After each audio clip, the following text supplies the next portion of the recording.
Hello everyone. In this video, I'm just going to briefly remind you of what scientific notation is and how to convert into and out of scientific notation, and we'll save the arithmetic for a later video. But let's start with that important definition of what scientific notation is.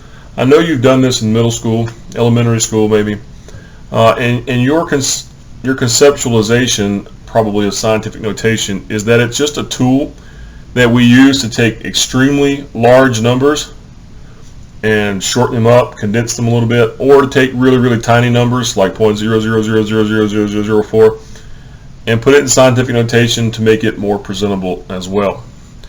And while that's true, that's not really the purpose of scientific notation. The purpose of scientific notation arose from measurement and the need to show sig figs. So what scientific notation really does is take those sig figs from any measurement and it separates them from the powers of 10 that we call placeholders. So for example, in the number 5,000, the only sig fig that we have is 5. And there are 3 place-holding zeros to allow the 5 to be in the thousands place. So we would write that as 5 times 10 to the third, or 5 thousands, where the 5 is the only sig fig. If for some reason we did this same thing and we needed to communicate that the measuring device allowed us to give the 5 as significant and the second 0 was also significant, so maybe that was the guess on a 1,000 unit scale or whatever, then we could still show that this 0 is significant by using scientific notation. So we could write it like that, 5.0, where now the 5 and the 0 are significant, and still put the same number of placeholders in order to allow the 5 as well as this 0 to be in quote-unquote the correct place value, the thousands and the hundreds place.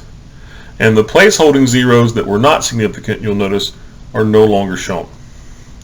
So all at the beginning, that was all scientific notation was ever designed to be. So how do you put numbers into scientific notation? Let's do a couple of examples. Let's start out with a biggish number. Let's do 253, and then let's just add a bunch of zeros here. So the first thing you should do is identify your sig figs. So we know it's going to be the 2, the 5, the 3. That's all the information we have to go on here. We don't know anything about these not being placeholders.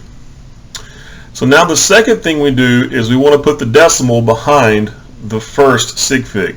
So I want the decimal to go behind the 2. So our job now is to move the decimal from its current location. Right now it's hidden behind, it's there. We're not writing it because we don't want these zeros to be significant, but it's hidden there. And all we're going to do is move the decimal, pay attention to how many places we move, and in what direction we move. So starting here we go 1, 2, 3, 4, 5, 6, 7, and 8. So write down your sig figs, 2.53. The number of places you moved was 8. And then we need to figure out the sign. In this class, when we move the decimal left to the left, that's in the quote-unquote get big direction. And so that's positive in terms of exponent. So this is a positive 8 that you don't have to write, but it is a positive 8 places.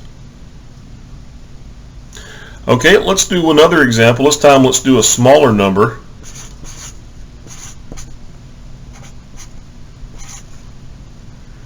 Okay, so here let's count our sig figs.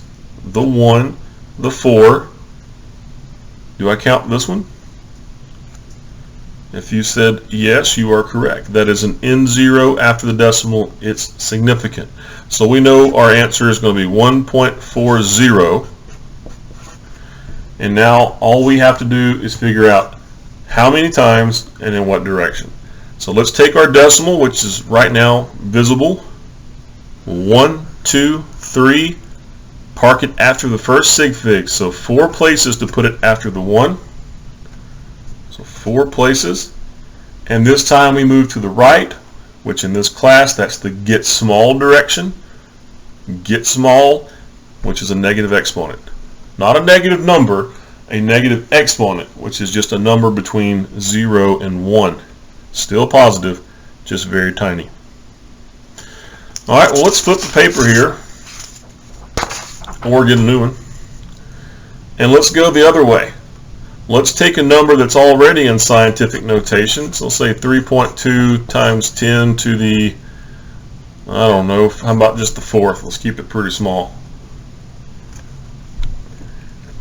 So I don't want to overcomplicate this. Sometimes I have a tendency to overcomplicate the teaching of this.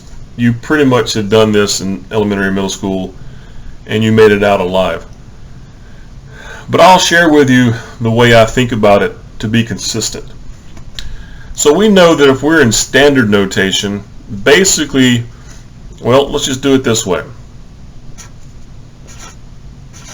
There's a number in standard notation. It is 1 times 10 to the second in scientific notation.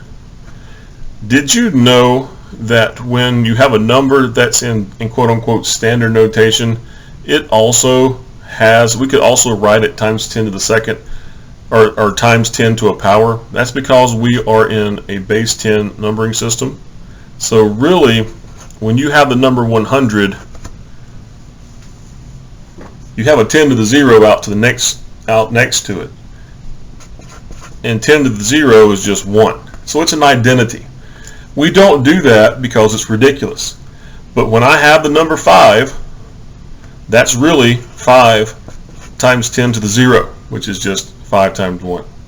So that's always out there.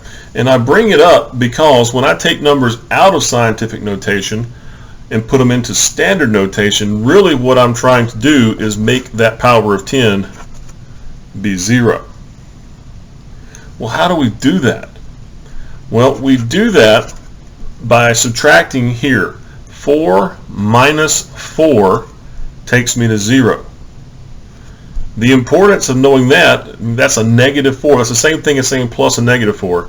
And I told you in this class, negative exponents are going to the right. So that tells you to go to the right 4 places. 1, 2, 3, 4. And then you put your zeros in. Okay, it's a little clunky written like that, so we just rewrite it 32,000. And so that puts that number into standard notation. Like I said, that to me, sometimes I feel like I overcomplicate it by teaching it that way, but it's being consistent with going from standard notation into scientific notation. So let's do another one. Let's do 0.00789. Why would I do that?